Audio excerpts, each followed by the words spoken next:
बोला गौ माता की जय हो, गौ माता की जय हो।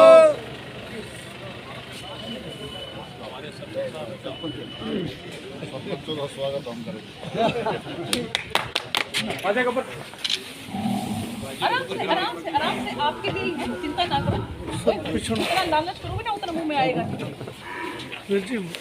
थोड़ा सा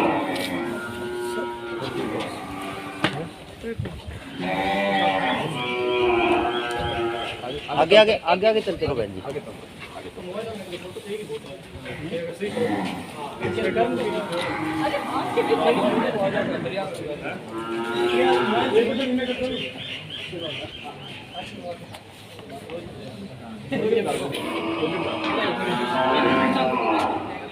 सुंदर है, उठा के दे दे एक बार फोटो दो।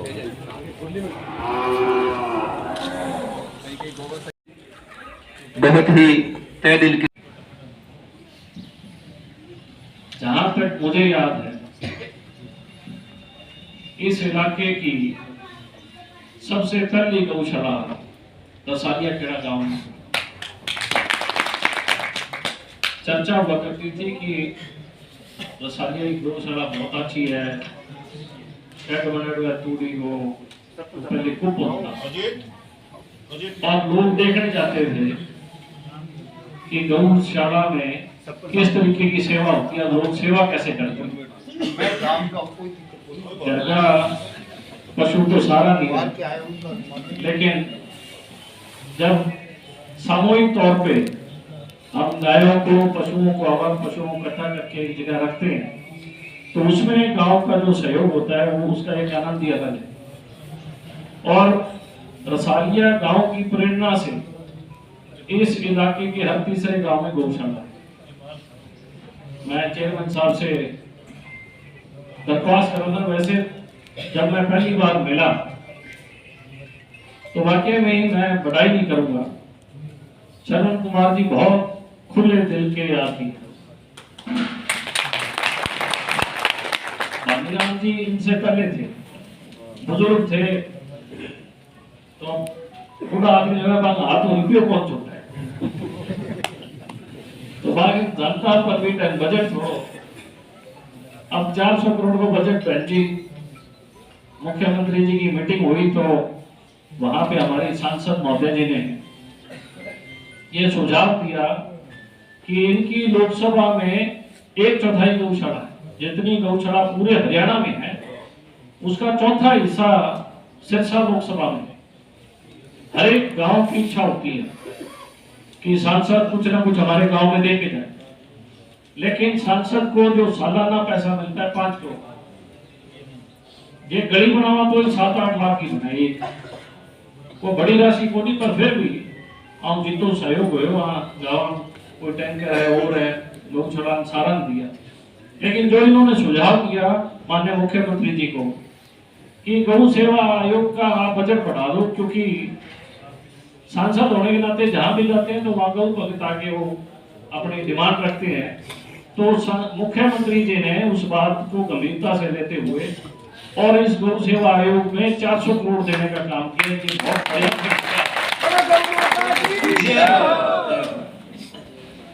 ये तमाम चीजें तभी सुझाव दिए जाते हैं जब आदमी घूमता रहे, फिरता रहे, दुख तकलीफ जानता है। अदरवाइज सरकारें बहुत रही हैं, लेकिन गंभीरता तभी पता लगती है जब कोई व्यक्ति लोगों में रहे और उस मामले को सरकार के संज्ञान में लेके आए। तो मैं सबसे पहले बहन जी को भी बधाई देता हूं, और पानीराम जी के बाद अब श्रवण गर्ग जी आए, तो आधी उम्र है, आधी उम्र की है 10% कम। तो मैं इनसे दरख्वास्त कर रहा था कि जी जब बेटा पिता से अलग होता है, 2 हो 3 हो, तो वो उनको हिस्से बांट के देते हैं, तेरे हिस्से में 30 आओ, तेरे हिस्से में 30 आओ। तो अभी जब आप चीज को डिस्ट्रीब्यूट करते हो तो हमारे हिस्से में 20-22% आता है। वो गौ सेवा आयोग का 20-22% पैसा एक थे माने सही तरीकों दे दो मारा के एक रह कि धाप के जी बड़ो बार बार बोल मांगे तो एक धाप के जी मिले और काम अच्छा होगी सारा। वैसे भी आपने आज 27 गौशाला में 1,11,00,000 रुपए तक की राशि आपने दी, आपका तहे दिल से आभार। ये इलाका बहुत नरमाई शालीन प्यार मोहब्बत वाला इलाका है, बहुत ठंडे लोग हैं, सेवा भाव वाले लोग हैं। आप पूरे हरियाणा में घूमते रहते हो, लेकिन मैं ये बात दावे से कहता हूँ क्योंकि मैं भी सारे हरियाणा में जाता हूँ, मैं इतना अच्छा इलाका इस पूरे हरियाणा में नहीं है। इतने अच्छे व्यक्ति, इतने अच्छे लोग, इतने अच्छे व्यवस्थाएं कहीं नहीं, जितनी व्यवस्थाएं हमारे जिले में हैं। तो मैं आपका चौटाला गांव में आने पर अपनी तरफ से, अपने गांव की तरफ से और हम सब गौशालाओं के गौ भगत की तरफ से आपका आभार तहे दिल से आपका धन्यवाद करता हूं। और आप आज चौटाला शुरुआत आपने बहुत कर रखी है पहले कई दिनों से, लेकिन आज इस जिले की शुरुआत आप चौटाला गांव से कर रहे हैं, ये भी हमारे लिए बड़ी सौभाग्य की बात है और सबसे बड़ी चीज है। और ये बात मैं क्यों कह रहा हूं, क्योंकि मैं खुद एक राजनीतिक परिवार से हूँ। सत्ता को बनते और सत्ता चलाते हुए और सत्ता जाते हुए हम सब लोगों ने, मैंने कम से कम वो तमाम चीजें देखी है। लेकिन जो भारतीय जनता पार्टी का जो काम करने का तरीका है, वो तरीका आज तक कभी भी हरियाणा में किसी भी सरकार ने नहीं अपनाया। यहाँ हर चीज पारदर्शिता है, कोई चीज लुकी छिपी नहीं। अगर हमें पैसा भी मिलता है तो वो भी हमारे उसमें चार्ट में भी कितनी गायें हैं उसके अकॉर्डिंग, नहीं तो अदरवाइज अगर वैसे बांटा होता तो शायद कई गौशालाएं तो ऐसी थी जिनकी कोई राजनीतिक पहुंच नहीं थी, वो बेचारे फिर उसी चीज में पीछे रह जाते हैं। तो ये बहुत अच्छी व्यवस्था है। एक सुझाव है, हमारे कई गौ भक्तों ने मेरे को कहा कि राजस्थान में थोड़ा सा ज्यादा सहयोग हो रहा है, तो थोड़ा सा आप हरियाणा, क्योंकि हरियाणा में भी कई जिले अलग अलग तौर पे, हमारे जिले में कोई ऐसी इंडस्ट्री नहीं। हिसार में, पानीपत, जहाँ कहीं गौशाला है वहाँ बड़े धनाढ्य सेठ हैं, उनकी बड़े बड़े उद्योग है, कारखाने, व्यापार है, वो अपनी इच्छा से गौशालाओं में करोड़ 50 लाख वैसे दे देते हैं। लेकिन हमारे इलाके में तो बिल्कुल सारा खेती का इलाका है, तो थोड़ा सा सरसा जिला राजस्थान की तरफ पर मदद कर दे। जिस इलाके में हमारे उद्योग आ जाएंगे तो वाकई में हम लोग भी आत्मनिर्भर हो जाएंगे, ऐसा नहीं है। तो मेरे तो आपसे एक विनती है हाँ, तो मेरी एक विनती है, सुझाव भी है कि थोड़ा सा, क्योंकि सरसा जिला में ईमानदारी से कोई उद्योग नहीं है। अगर हम देखते हैं कि कोई बड़ी फैक्ट्री हो तो भी फिर चौटाला वाले ने जो है ना, इन्होंने 14 सियाहत की रखी चाहे मैं खादिक जो है वो भी सियाहत था है। चौधरी देवीलाल जो है उन्होंने शुरुआत करी थी यहाँ से जो है, और अब निताशा इसने छोड़ा तो सिहाग नहीं आता, निताशा सिहाग ने पकड़ लिया जिला तो चौधर जो है घूम फिर के आप लोगों ने सिहागा की रखनी है ना और यहाँ पर उपस्थित बहुत ही आदरणीय ओंकार जी गोयल, और उसी गौ माता का दूध पीते पीते और उसके बाद आप देखो कि अंत में भी हमारे सनातन धर्म में ये है कि एक जब बच्चा पैदा होता है, पैदा होने से लेके और अंत में जब वो अपनी अंतिम यात्रा पे होता है, तब भी हम गरुड़ पुराण रखते हैं ना। गरुड़ पुराण में भी ये बताया ना कि भी गौ माता की पूंछ पकड़ के हम पार लग जाते हैं, और उसके बाद फिर बाछी करते हैं ना, बाछी करते हैं, यहाँ पे भी है ना, करते हो तो बाछी पे भी हम वो गौ माता को जो है, तो इसका मतलब गौ माता का हमारी जिंदगी के अंदर कितना अहम रोल है, ये सोच के देखें। धीरे धीरे धीरे धीरे हम लोग अपनी परंपरा, अपनी संस्कृति को भूलते जा रहे हैं, इसलिए हम गौ माता को जो है आज मजबूर हो गई है वो सड़कों के ऊपर धक्के खाने के लिए। लेकिन जहां आप जैसे इतनी अच्छी संस्थाएं जहां पर हैं, जहां पर आप जैसे गौ सेवक हैं और उसके ऊपर गौ सेवा करने वाली सरकारें आ गई, चाहे ऊपर माननीय प्रधानमंत्री नरेंद्र मोदी जी की बात करें, चाहे हमारे नीचे माननीय मनोहर लाल खट्टर जी की बात करें, जिन्होंने सच में, जैसा कि श्रवण जी ने बताया कि जब बजट बनना था उन्होंने सभी सांसदों को बुलाया कि आप बताओ भाई आपको आपके इलाके में क्या चीज चाहिए, मैं कहा कि जी मेरे तो वहाँ पे इलाके में दो ही चीजों का ज्यादा है। नंबर एक तो जो है गौ सेवा के लिए वहां पर गौशाला है सबसे ज्यादा, जैसा कि बताया कि 1/4 जो है पूरे हरियाणा की, वो बाकी सारी मेरी लोकसभा में है। और दूसरा मगर ये खाड़े, वहां पे खाड़े सब जगह जो है, ये खाड़े का काम भी आप कर दो तो आपने देखा होगा कि हमारी सरकार में खाड़े जो है 100 करोड़ रुपए के खाड़े पास, देखो डबवाली के अंदर 100 करोड़ रुपए के जो है वो खाड़े पास। तो ये दोनों काम जो है मैंने उनसे विनती करी, मैंने कहा कि जी मेरे इलाके में आप ये काम कर दोगे ना, बस फिर आप चारों तरफ बल्ले बल्ले हो जाएंगे, फिर किसी चीज की कोई जरूरत नहीं है, सबको बस सिर्फ ये दो ही चीजों का मेल है।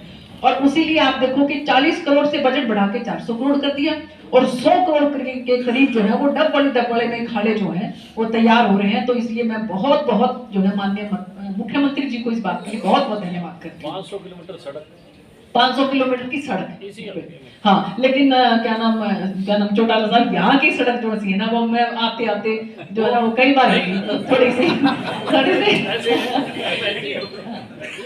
दूसरों के पास है, मेरे पास ना मार्केट कमेटी में भी हो गया, मार्केट कमेटी आप मेरे को नहीं पता होता आप कैसे कर लिया, आपने कर लिया। यहाँ की सड़क जो सी हो ना, उनके पास है, वो जिम्मन आरागन है, मेरे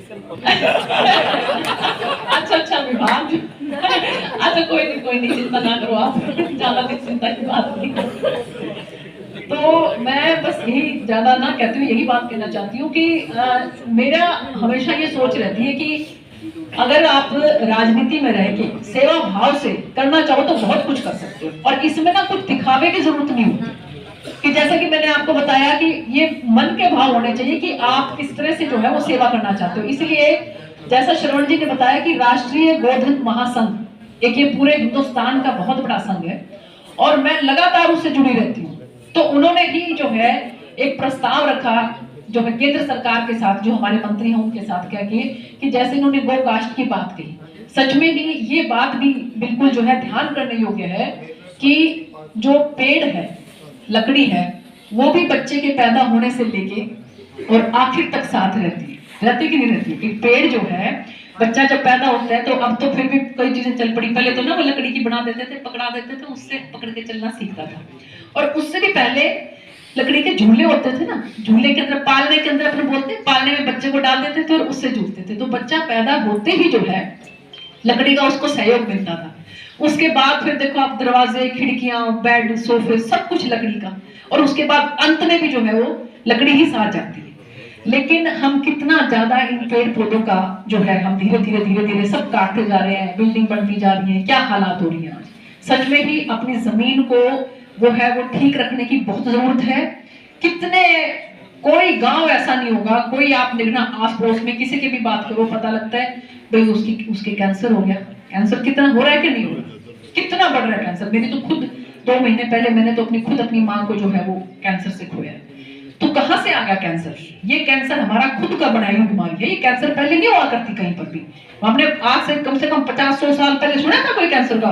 कुछ नहीं पता लगता था, हमको भी कुछ नहीं पता होता था कैंसर क्या है। और आज जहां देखो घर घर के अंदर कैंसर है। इसलिए कैंसर को इजाद करने वाले कौन है? इस कैंसर को बनाने वाले हम खुद, क्योंकि हम अपनी जमीन, जैसा कि वो बता रहे हैं कि जब तक हम इसके अंदर ये केमिकल की खादें डालते रहेंगे, इसके अंदर पेस्टिसाइड डालते रहेंगे, तो हम आने वाली जनरेशन के अंदर ये मान के चलो, हम तो फिर भी बड़े सौभाग्यशाली हैं कि फिर भी 60, 70, 80, 90 तक पहुंच रहे हैं।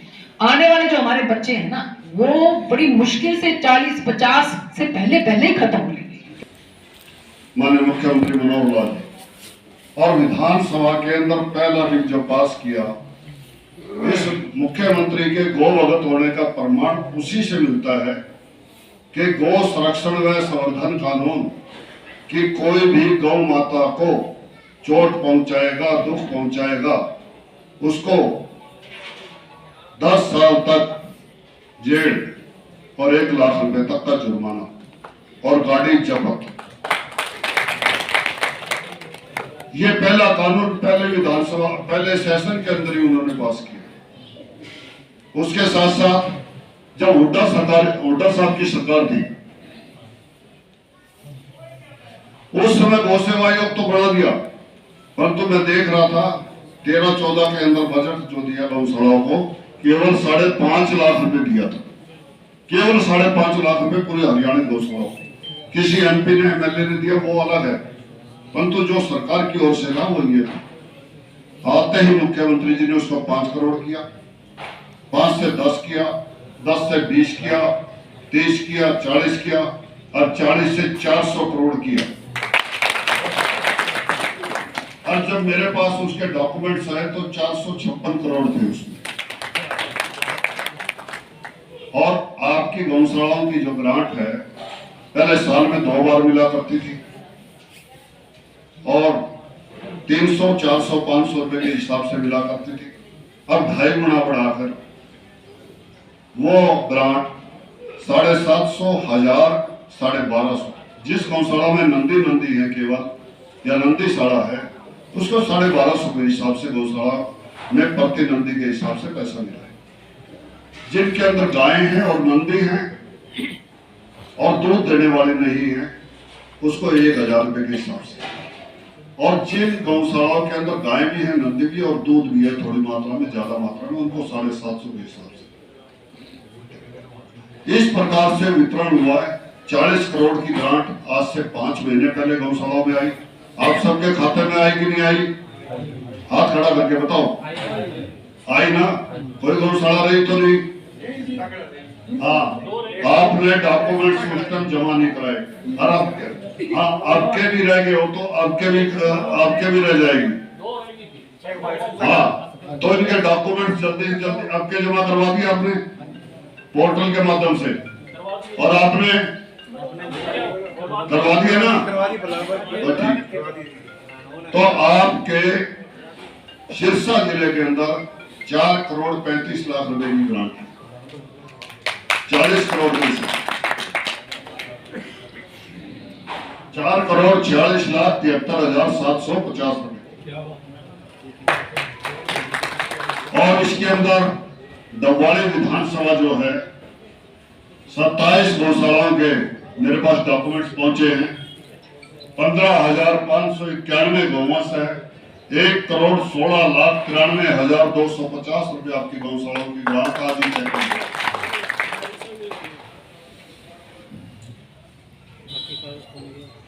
इसी प्रकार से अन्य जिलों में भी है, परंतु सिरसा जिले में गौशालाओं के अंदर बनाए रखें और बैठ रहे ताकि समारोह की कार्यवाही आराम से चलती